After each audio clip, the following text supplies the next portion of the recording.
Good afternoon. It is 4:30 p.m. on Tuesday, February 6th, 2024. We will call the City Council meeting of the City of New Ulm to order.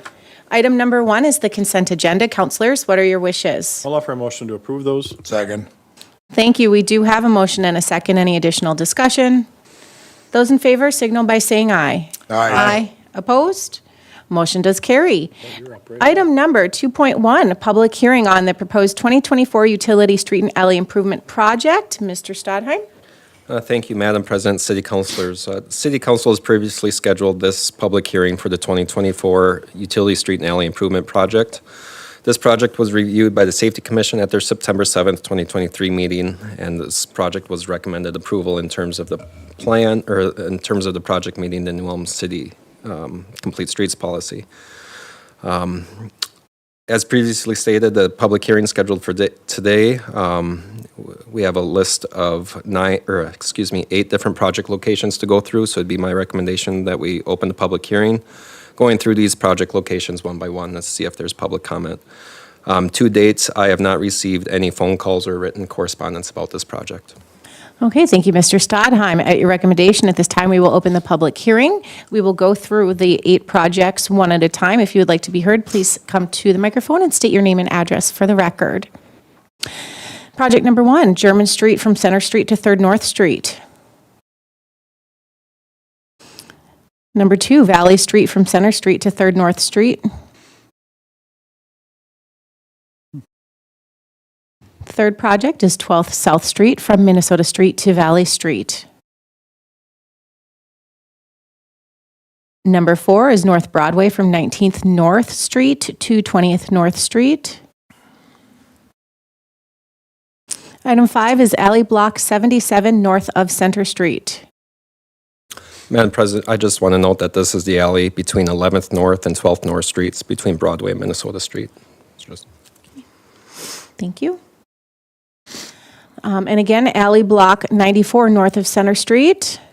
And this is the alley from 11th North to 12th North Street between Broadway and State Street. Number 7 is Alley Block 103 north of Center Street. And that is from 2nd North Street to 3rd North Street between Broadway and State. And then our last item in project is miscellaneous concrete sidewalk and ADA improvements. Any comments on that? I had one question, just curious on the plan.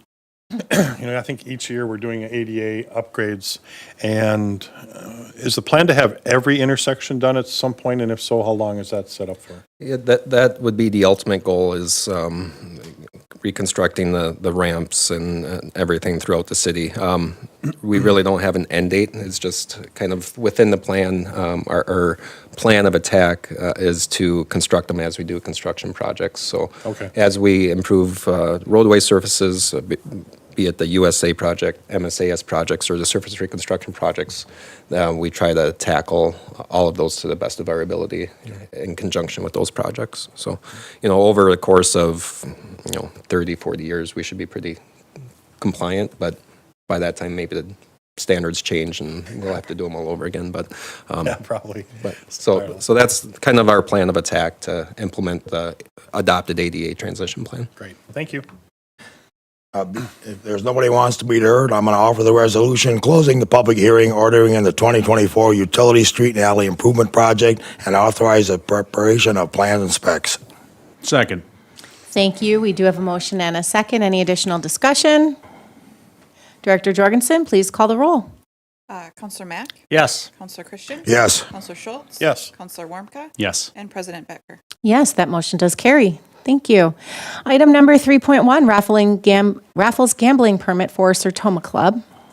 For a motion to approve the issuance of lawful gambling permit for Sertoma Club to conduct raffles gambling at the Brown County Fairgrounds, 12th North and Washington Street on Tuesday, August 13th, 2024. Second. Thank you. We do have a motion and a second. Any additional discussion? Those in favor signal by saying aye. Aye. Opposed? Motion carries.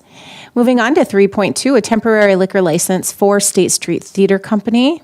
I'll make a motion to approve an issuance of a temporary on-sale intoxicating liquor license for the State Street Theater Company, 1 North State Street, for an event being held on Saturday, March 9th, 2024, subject to compliance with all city and state requirements. Second. Thank you. We have a motion and a second. Any additional discussion? Those in favor signal by saying aye. Aye. Aye. Opposed? Motion carries. Item number 3.3, B&L Bar Alley closure for Bachfest celebration.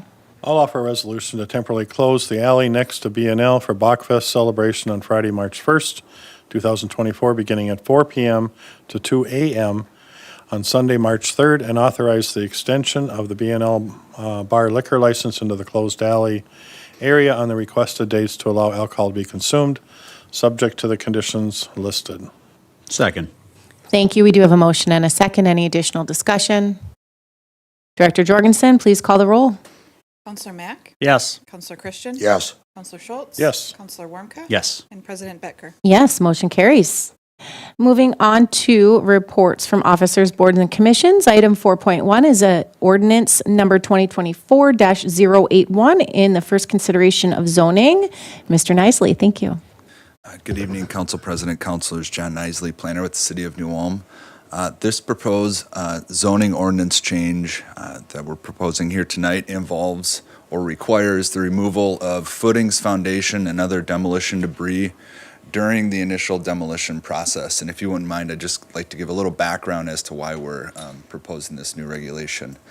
So our city building officials have encountered numerous times over the years where they are working with a contractor on a new site, and at the soil surface, you can't see that there's any buried demolition debris and or footings. Well, once you start digging into that, you have to end up removing all of that debris and all those footings before any construction or any foundations can be put on the site. So for the contractor and the new property owner who's proposing that building, that can be quite costly and add to those project costs that they might not have thought about when proposing the project. So what we're proposing here is that when someone comes up to get a demolition permit from our building office, that they agree during the demolition process and are notified that during the demolition process that they are supposed to remove all of the demolition debris, footings, and foundations that are involved with that demolition. So I'm assuming this is pretty common elsewhere. this is common throughout many cities around here. In fact, we've been in contact with 3 area contractors who do demolition in New Ulm, and all of them have told us that in other communities around here that they already work in, they're also required to remove the footings and But foundations. wouldn't, John, they normally have to do that anyway? Wouldn't that be just so unsafe to build a structure on top of old footings? Absolutely, but absolutely, but it's But they not do it. uncommon. But it happens. Oh yeah, it definitely happens. Maybe Elwood has some more insight on that. Old Zabel building official, yeah, they can't build on top of that. Yeah. But it's cost savings on the front end, on the demo, that they just leave the stuff there, take the building and just crumble it in and leave it sit. We ran across one this spring where we've had an empty lot for a number of years, and the people building the house, when they started digging for the footings, we ran into footing, foundation, and debris of the house in there. Even when we did the pool, we ran into brick over there because it was an old farm site, and we figured there was a barn sitting where we were digging for the pool. So, we've run into it ourselves. Thank you. One other question for Mr. Zabel. I'm for the amendment. Did we normally have that double up? Because further down the road here, we have it again, so it was. Well, in we're the two changing di- it, we're changing it in section 8 also, and then. Public protection. Yeah, and then Okay. in the ordinance, the land use, so it's in there also. Both So of it's them, got covered it. up. Yep. That's all I wanted. Now, this makes good sense. So I'll make a motion to conduct the first consideration of ordinance number 2024-081, amending Appendix A of the City Code zoning ordinance of the City of New Ulm to include requirements for removing footings and foundations during the building demolition process. Second. Thank you. We have a motion and a second. Any additional discussion? Those in favor signal by saying aye. Aye. Opposed? That motion does carry. Moving on to old business, number 5.1, MnDOT Office Aeronautics Grant Agreement. Thank you, Madam President, City Councilors. Before you tonight is a MnDOT Office of Aeronautics grants, and this grant would fund the engineering design and inspections for a new fuel system at the New Ulm Municipal Airport. On October 3rd, the council approved task order 2020-05, and that's for the project planning, design, and bidding services to construct this project. And this would replace both the Jet A and 100LL or avgas fuel systems at the airport. As you can see on the figure that's presented, the existing fuel systems are kind of, I'll call it the New Ulm east, or west of the terminal building. And they're really in a conflict spot with aviation traffic coming to and from the terminal building. The fuel systems are also at the end of their useful life. We have had moments where the fuel system has been down while waiting for repairs and things of that nature. It's well beyond its useful life. So what we have proposed and what is in our airport layout plan and that's been adopted is to relocate that fuel system kind of south of the hangar area, kind of in some unused green space right now. So associated with this project will be also extension of the taxiing lane, and that's that darker gray that's shown in the figure, along with the access road that would be used for fuel delivery only. So right now, when the fuel trucks come to the airfield, they're in direct conflict with plane traffic, and this would allow that semi-unloading to be separated from the aviation traffic out in the airfield. So this is what that agreement would fund, would be that engineering services, and then there'll be future agreements when it comes to construction of this facility.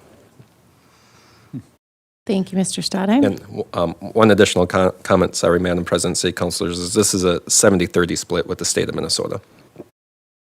And from your notes, it says this is included in the 2024 current airport budget. So with that, I'll go ahead and offer the resolution approving the MnDOT Office of Aeronautic Grant Agreement Number 1055934 and authorize the city manager, finance director to execute the agreement for and then on behalf of the city of New Ulm. Second. Thank you. We have a motion and a second. Any additional discussion? Director Jorgensen, please call the roll. Counselor Mack? Yes. Counselor Christian? Yes. Counselor Schultz? Yes. Counselor Wormka? Yes. President Becker? Yes, that motion carries. Item number 6.1 under new business, appointment of election judges for the 2024 presidential nominating primary and general elections. Counselors, these are all people who we've contacted and they've volunteered to be election judges. We were lucky enough, we have an abundance of them for the presidential nominating primary. But if anybody else is interested, we'll always take more names as well. So this list could change slightly as we go through the election process this year, but this should be the majority of the judges. Okay, thank you. Well, I'll offer a motion to approve the appointment of election judges, scheduled election judges, and appointed additional judges as needed, and approved the compensation for election judges for the 2024 presidential nominating primary, and general elections at $10.85 per hour, with the additional $1 per hour for head election judges. Second. Thank you. We do have a motion and a second. Any additional discussion? Those in favor signal by saying aye. Aye. Opposed? That motion does carry. Item number 6.2 is an appointment to the Airport Commission. I'll offer a motion to approve the appointment of Talon Wald to the Airport Commission for a 3-year term ending December 31st, 2026. Second. Thank you. We have a motion and a second. Any additional discussion? Those in favor signal by saying aye. Aye. Opposed? That motion does carry. Welcome, Talon. Thank you. Item number 6.3, appointment to the Human Rights Commission. We have two to fill some unexpired terms. I'll make the motion to approve the following appointments to the Human Rights Commission. Sarah Leslie to fill the unexpired term of Deb Loverud, and Pastor Dave Nissen to fill the unexpired term of Thomas Campbell. Second. Welcome and thank you. Yes, thank you. We have a motion and a second. Any additional discussion? Those in favor signal by saying aye. Aye. Aye. Opposed? That motion does carry. David, thank you and welcome. Item number 6.4 regarding ordinance number 2024-080, first consideration of the city code. Once again, Mr. Nicely. Council President, councilors. This proposed ordinance change is actually to the city code. Previously, what we discussed were changes to the city zoning ordinance. What we're proposing here are code changes regarding fencing requirements for private swimming pools, and again, requirements for obtaining demolition permits. So first, to address the pool fencing requirement. Pool fencing requirements are in Chapter 8, Public Protection, Section 8.7, Subdivision 4, fence requirements of the city code.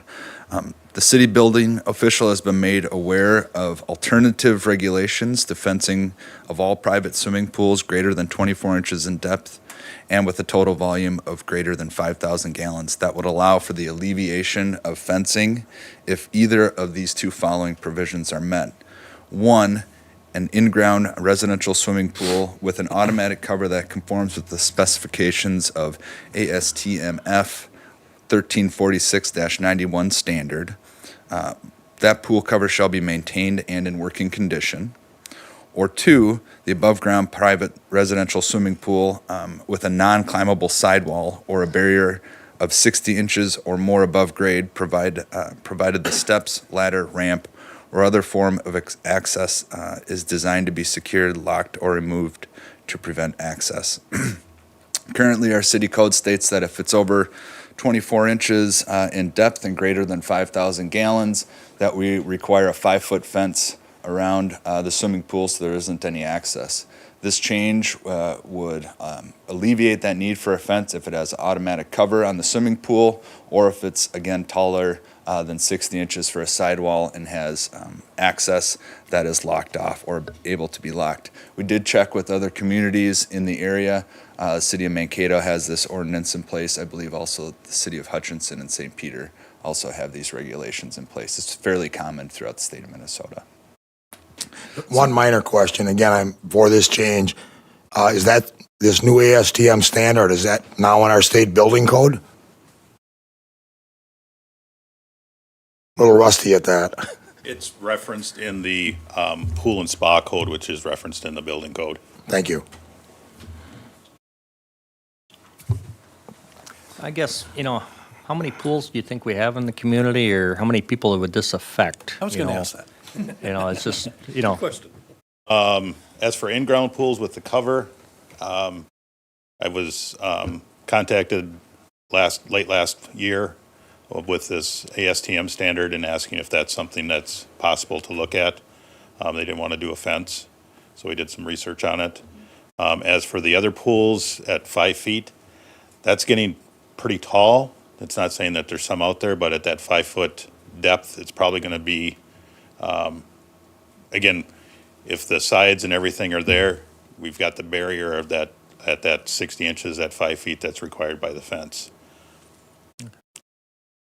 It kind of goes by the year on the number of pools that go up and the ones that require the fencing. Again, we have to be more than 24 inches deep and more than 5,000 gallons. So if you see roughly a 14-foot round pool that's 2.5, 3 feet high, that's not going to be required to be fenced. That's less than the requirements of what it meets for a pool definition.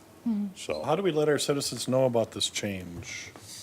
We advertise it? well, they've got to come, if they're doing an in-ground pool, they have to come in and get a building permit for that. If they're doing a pool that they think requires a fence, they're coming in for a fence permit, and we can let them know at that time if it meets the requirements of that. So, and this includes, like, say they put a temporary pool up for the summer for their kids.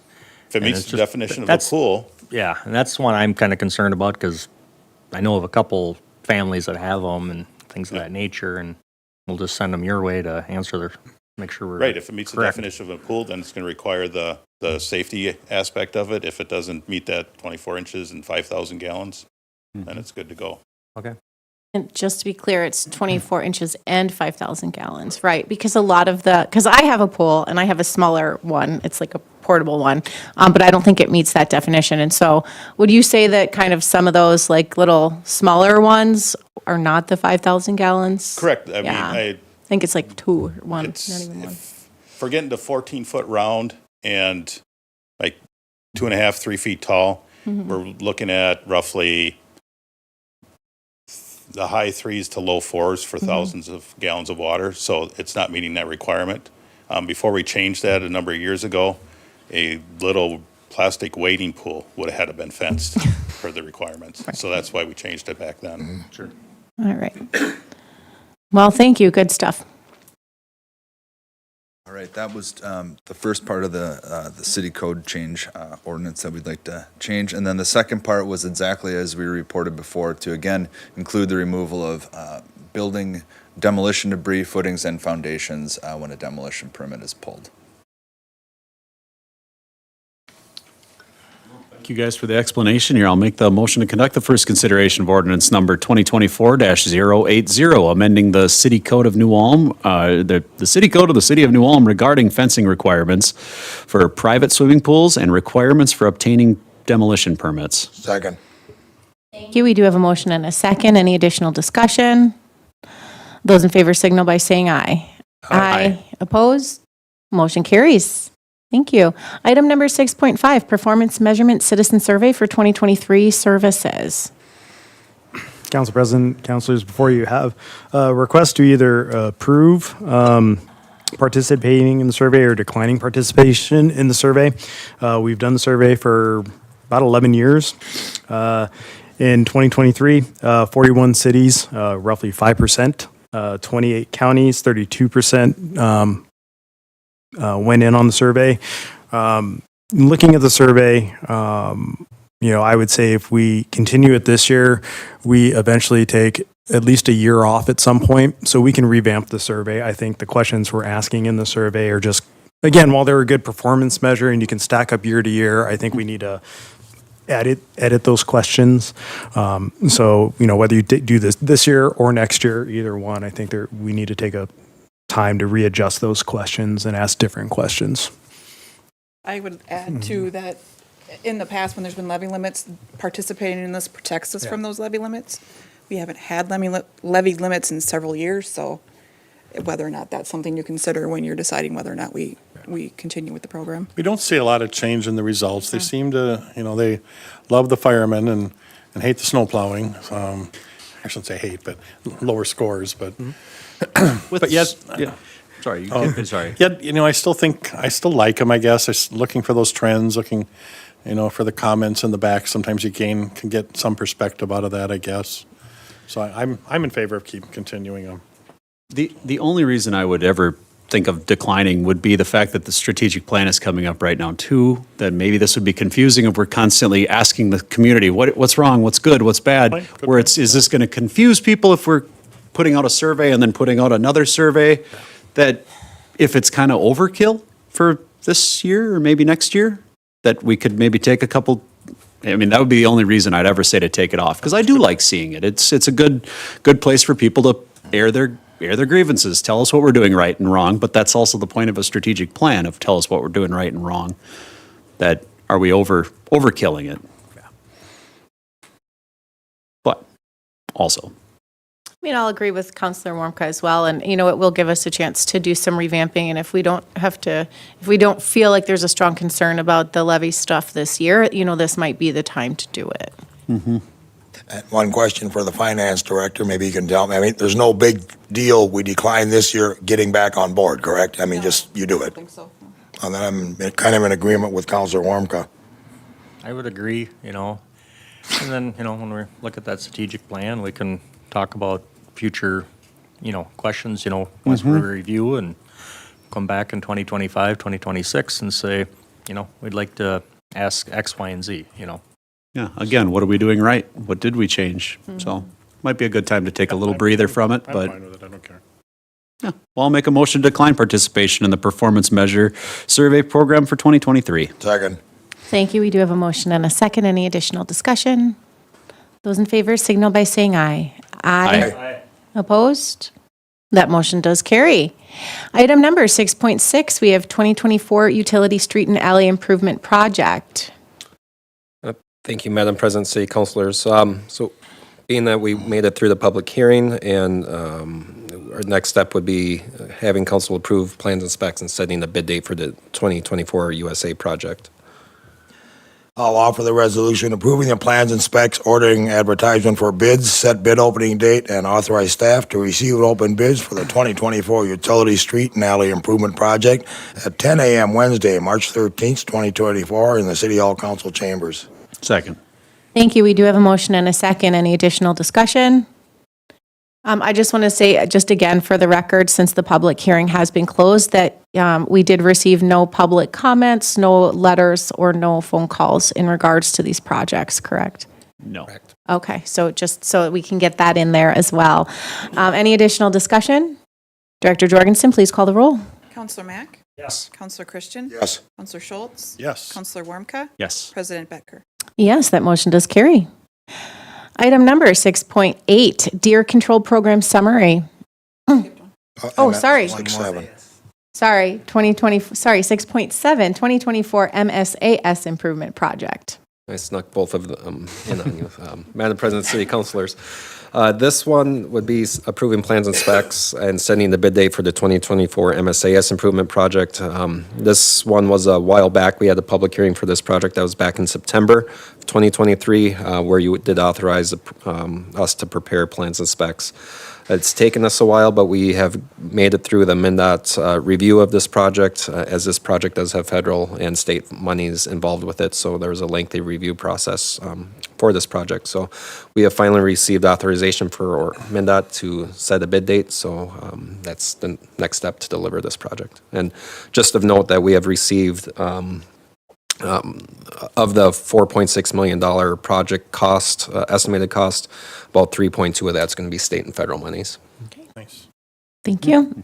I'm gonna, Resolution approving the plans and specs, ordering advertisement for bids, set the bid opening date, and authorize staff to receive and open bids for the 2024 MSAS Improvement Project at 11 a.m.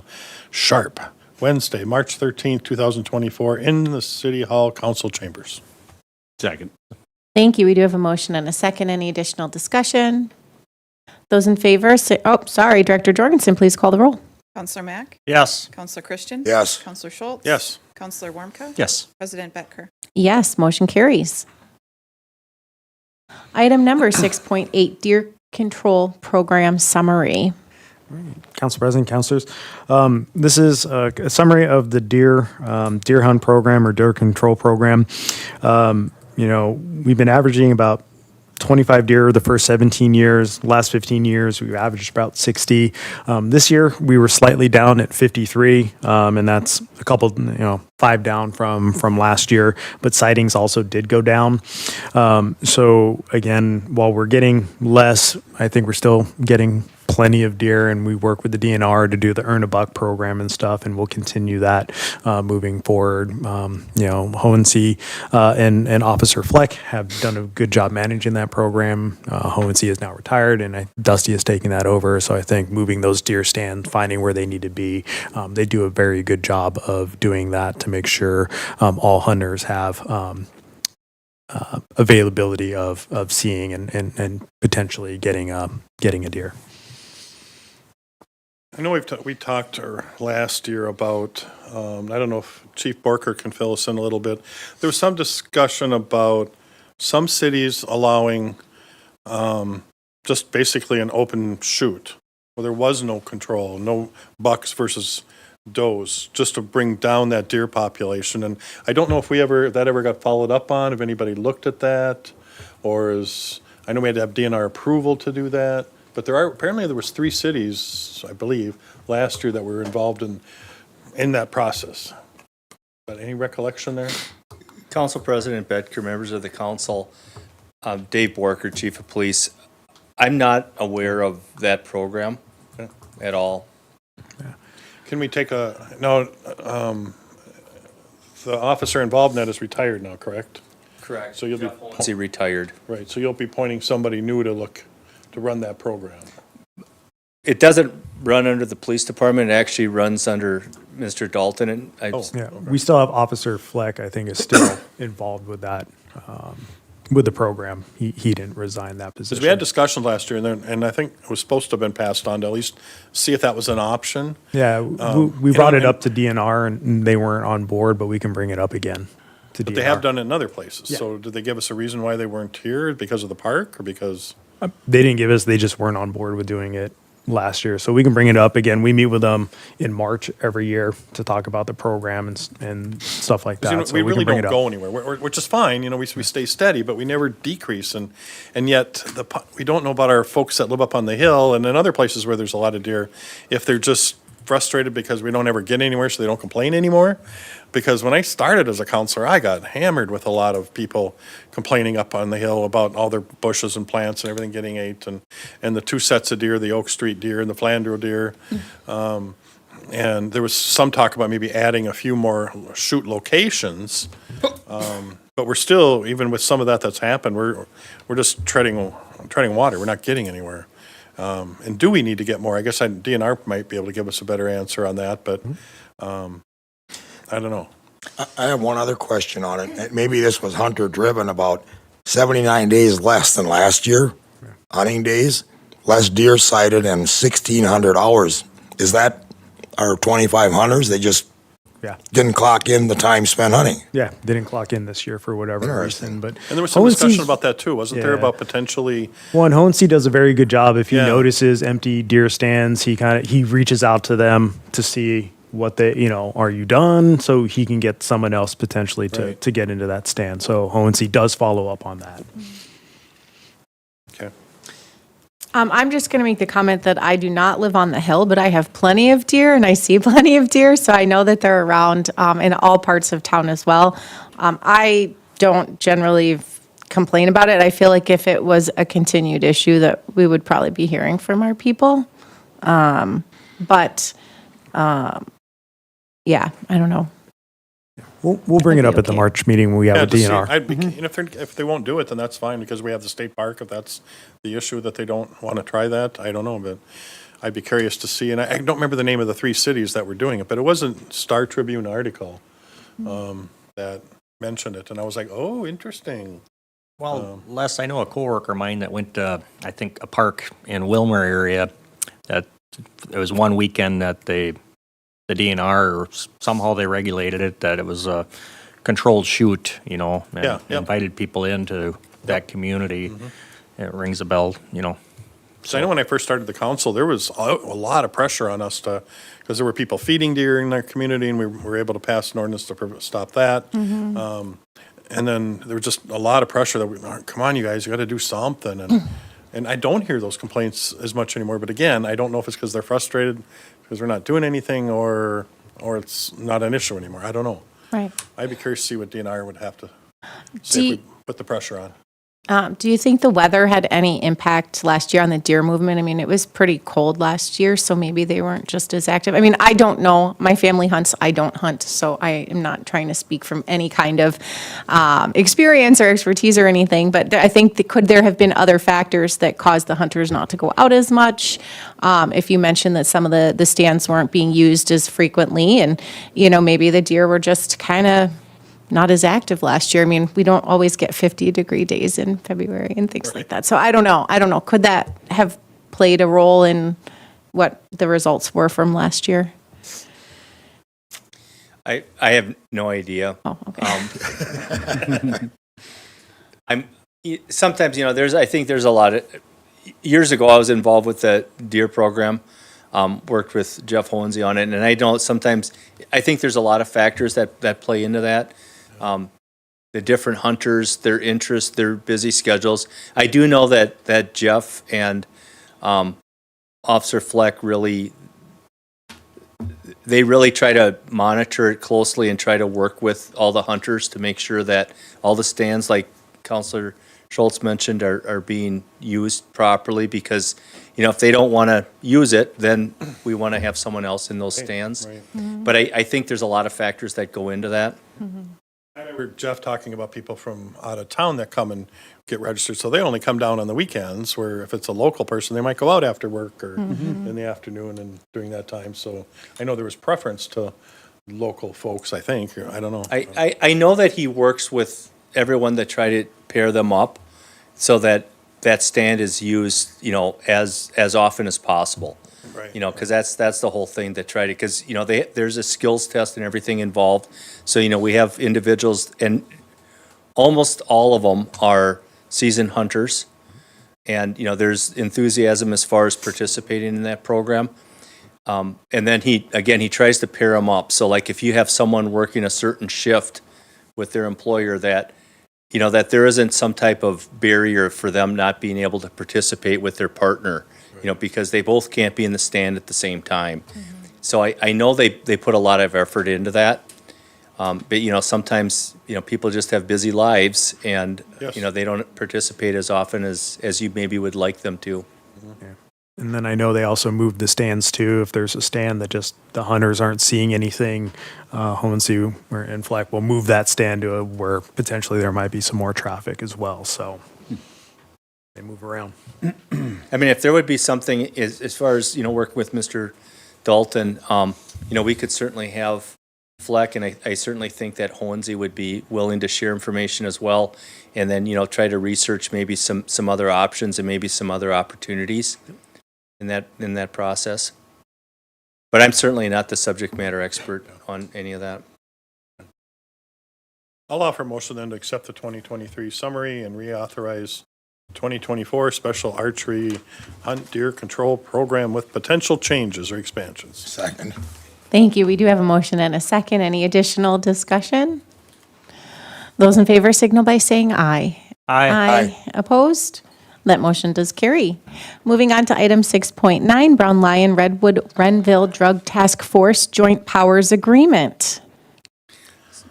President Bedker, members of the council. So I had been in front of the council, and this was, you know, earlier approved on December 5th of 2023. And what this is a joint powers agreement regarding the Brown Lion Redwood Renville Drug Task Force. What happened in the process is there was every organization, every agency was going back to their council for approval. And one of the agencies, it was basically some grammar issues, very minor corrections that they would like put into place. Ultimately, that was complied with.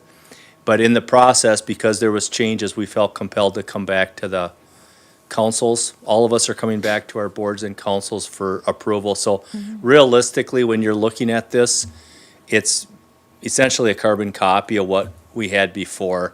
This is going under a 2018 Joint Powers Agreement that was located, but again, the verbiage, everything, it's literally a mirror of what you saw earlier. And then just for, you know, I explained that in the council action form, but what this is giving us is, New Ulm's the fiscal agent, but it's allowing us to handle, us meaning New Ulm, handling larger sums of money between meetings. They'd like to meet every other month versus monthly, and that's just simply because the travel time between here and Redwood, just using staff time efficiently and effectively. That's really the rationale, the reasoning behind that.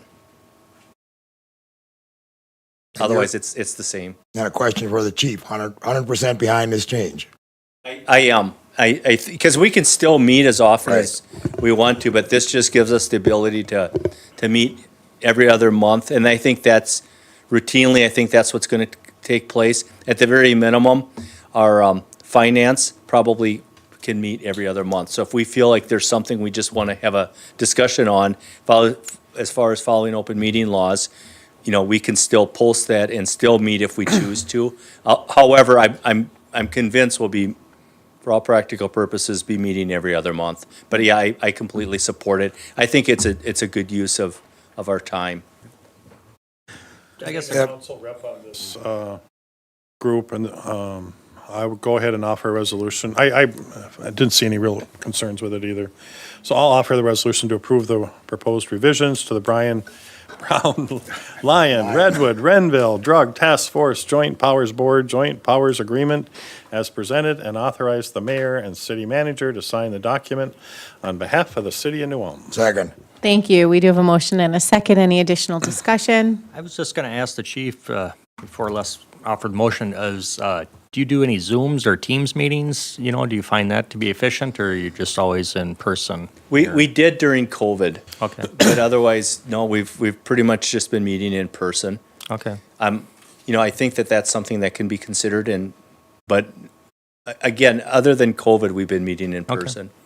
Yeah, because you just kind of referenced that it takes time to travel and stuff, and I just thought, you know, It use does. the technology and things of that nature. I did notice when I attended those meetings that there's a lot of good discussion that's not on the Zoom, just between different departments. What are you doing? How are you doing? And that's just not usually part of the Zoom agenda. So, I don't know, just for whatever that's worth. I know one thing that was brought up, one point was, you know, where we might meet more often, you know, on a monthly basis. Again, we would have to, you know, post everything because of, you know, meeting Minnesota State statute, open meeting law requirements. But just kind of for that, there's discussions that we have that come up. Sometimes it's somewhat timely. It's just good information exchange, but it doesn't necessarily have to include finance. So like in a situation like that, those formal meetings will likely be every other month.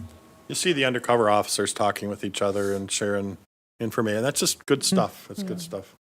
And then, you know, there's a little bit of discussion, you know, like maybe some grant opportunities that, the opiate grant opportunities and things like that, outside funding options that sometimes are timely, that I think are just good discussions. And then, you know, we can kind of with the sledge hitting the stone, we can get on top of that in a timely manner. Thank you. Any additional discussion? Director Jorgensen, please call the roll. Counselor Mack? Yes. Counselor Christian? Yes. Counselor Schultz? Yes. Counselor Warmka? Yes. President Becker? Yes, that motion carries. All right, moving on to item 6.10, memorandum of agreement between the city and the Law Enforcement Labor Services. All right, Ms. thank you, President Baumgarten. Hello. Becker and Counselor Shauna Boomgarden, Human Resources Director. This is just a memorandum of agreement between the city and our LELS Police Union. LELS members met at their annual meeting, and they would like to increase their contributions to the healthcare savings plan. This all comes from the employees. Nothing gets put in by the city, so I have no issues with this at all, so. Thank you. Well, I'll offer the resolution approving the memorandum of the agreement between the City of New Ulm and the Law Enforcement Labor Services, Local Union Number 150, amending Sections 28.2 of the labor agreement. Second. Thank you. We have a motion and a second. Any additional discussion? Talk about just briefly, what does it increase to? Sure, it's the healthcare savings plan. So that's monies that officers put in each paycheck, and it's used for health care, dental, or vision, either when they terminate employment or when they retire, and it's tax-free money in and tax-free money out. So that's, From what to what? what's that? Going from current rate to what rate? Current rate? From $100 to $150. $100 to $150. Yes, sorry. Okay, thank you. Yep. Any additional discussion? Director Jorgensen, please call the roll. Counselor Mack? Yes. Counselor Christian? Yes. Counselor Schultz? Yes. Counselor Warmka? Yes. President Becker? Yes, that motion carries. Thank you, Shauna.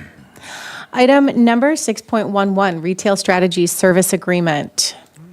Council President, councilors, before you have an agreement that we'd like to enter into with Retail Strategies, when we were down at, what was that, National League of Cities, met with Retail Strategies. They had come kind of when I first started, and it just wasn't the right moment to have them. But now with the 4-lane open, having them on board doing retail recruitment for us will be good. We'll be connecting them with our mixed-use developers at this time as well. They'll represent us in Chicago at the International Council of Shopping Centers event that's there. That's the Midwest Regional.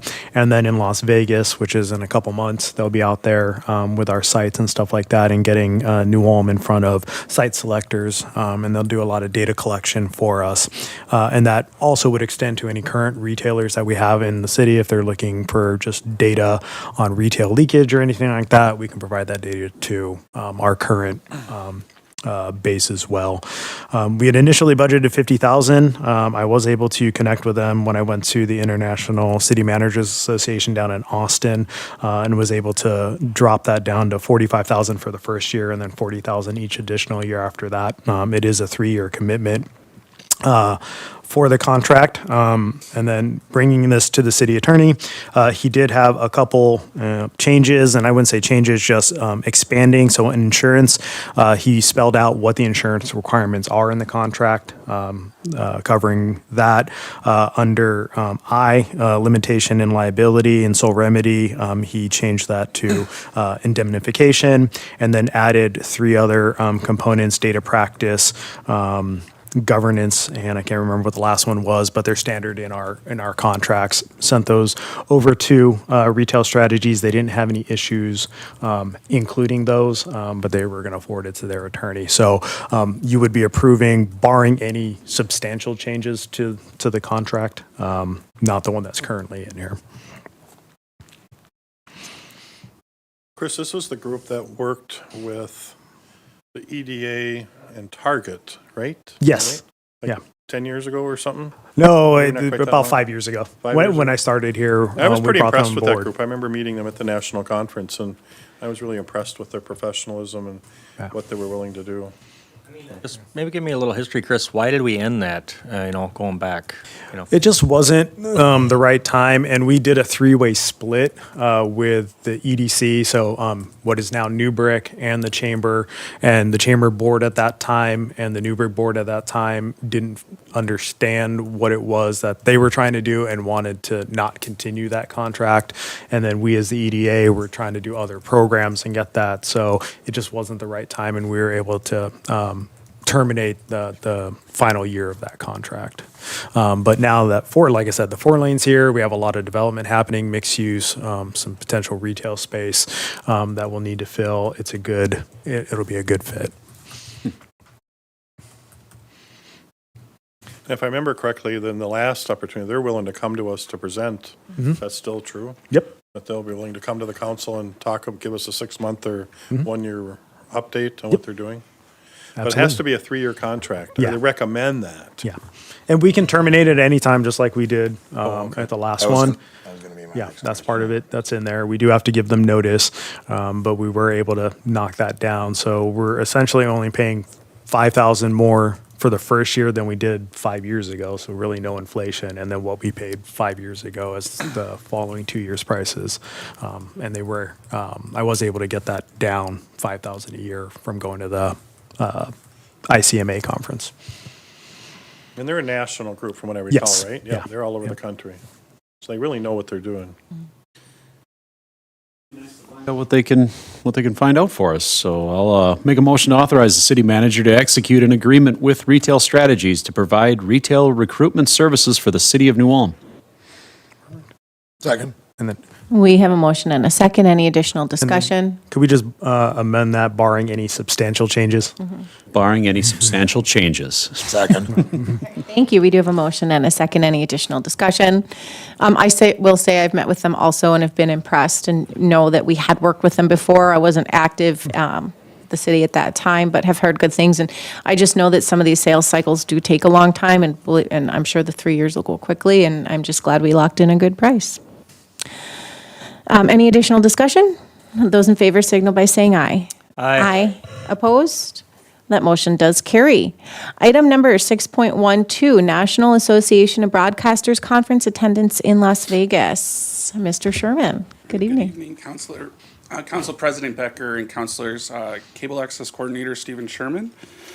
Tonight, I'm sorry, got a frog in my throat tonight. Sure. Tonight I'm requesting approval for attendance of the NAB conference held in April. This is a conference that I attended in 2018 with production technician Mike McMahon. And so we're requesting both of us to attend again.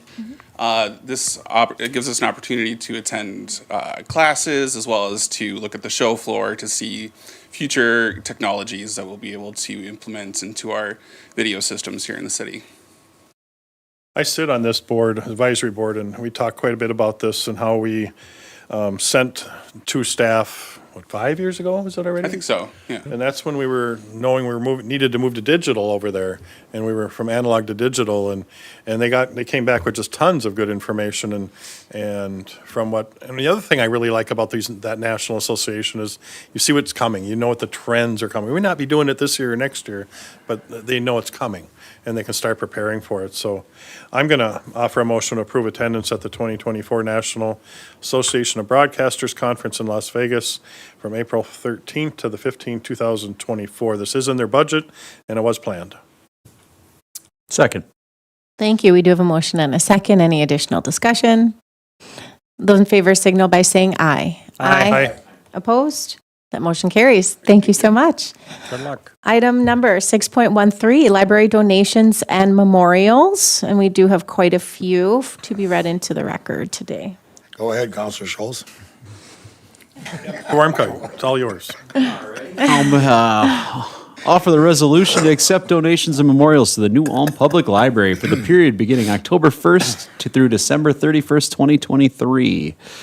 They are as follows: $50 cash from Anonymous, $25 cash from Kathleen Grimshaw in memory of Sylvia Silvati, $920.98 cash from James Goris in memory of Deborah Goris, $100 cash from Dan Riley, from Betty and Doug Roiger in memory of Dan Riley, $50 cash from Owen and Carolyn Todd in memory of Dan Riley, $20 cash from Richard and Sharon Seabooth in memory of Sylvia Silvati, $205 from Anda and Theodore Knudsen in memory of Sylvia Silvati, $15 from Penelope Pertzer in memory of Maria Weller, $300 from the Domeyer's German Store, $150 from the Domeyer's German Store, $100 cash from Simply Read Book Club, $100 from Bill and Sue Auto, and $1,000 from Sylvia Silvati, off your Heidi.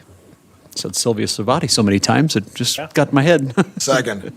Thank you. We do have a motion and a second. Any additional discussion? Grand total of $3,035.98. That is a good amount of donations. Thank you. Director Jorgensen, please call the roll. Counselor Mack? Yes. Counselor Christian? Yes. Counselor Schultz? Yes. Counselor Warmka? Yes. President Becker? Yes, motion carries. Item number 6.14, police department donations. President Becker, counselors. So in front of you, I've got the action form here. So we had been contacted by Quick Trip, we meaning the police department, about they offered us a $1,000 donation. They have a program called Neighbors Helping Neighbor program. They would like it used for our canine program, in support of our canine program. And our understanding is that an employee at Quick Trip had nominated us, recommended us for this. We didn't have any background on it. They had just simply called us and said they'd like to make this donation for the canine program and would be mailing us a check. And then once we received it, we thanked them. Once we received it, we forwarded it to the finance department. Very nice, very, very much appreciated. And apparently there was just three programs that they wanted to support, and fortunately we were one of them that they chose. Fantastic. Very nice. I'll go ahead and offer a resolution to accept the monetary donations in the amount of $1,000 from Quick Trip Incorporated to support the New Ulm Canine Program. Second. We do have a motion and a second. Any additional discussion?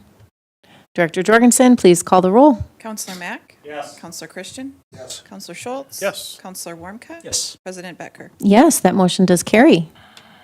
Moving on to item 7, claims and estimates. 7.1, report of claims paid. I'll make a motion to accept the list of claims paid in the amount of $1,794,456.58. Second. Thank you. We have a motion and a second. Any additional discussion? Those in favor signal by saying aye. Aye. Opposed? That motion does carry. With no additional business on the agenda today, this meeting is adjourned.